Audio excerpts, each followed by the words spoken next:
Many of us are facing a new complication these days at the grocery store. The complication involves genetically modified organisms, or GMOs, and growing numbers of consumers want to avoid them in the food they buy. Unfortunately, accomplishing that can be really difficult. So we've been looking into an expanding national effort to help shoppers get what they want. I spend a lot of time speaking to scientists across the country, around the world. Lori Cohen-Peters is Director of Communications for the Institute for Responsible Technology, a leading opponent of genetically modified organisms.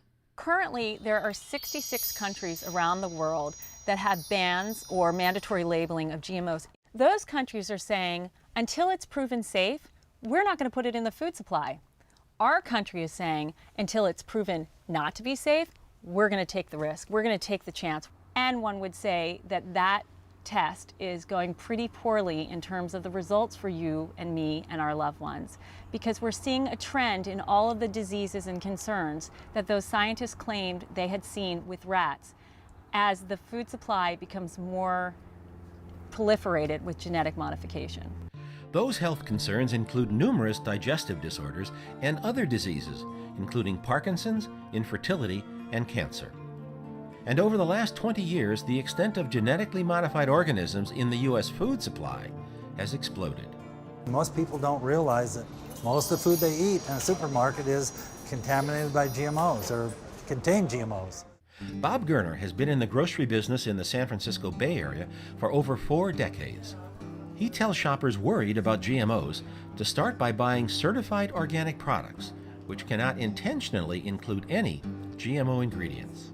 But he also says organic products are not tested for GMO contamination. So he and other GMO opponents recommend looking for the NonGMO Project label. That's a real stamp of approval because they work with producers that are really committed to non-GMO and work with third-party testing. In fact, Bob Gerner knows a lot about the NonGMO Project because it had its roots in 2003 in his natural food store in Berkeley.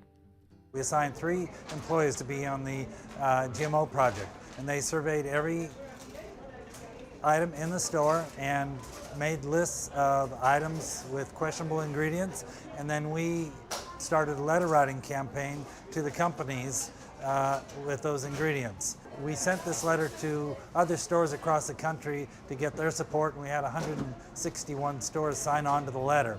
The non-GMO effort gained support not only in the U.S., but also in Canada.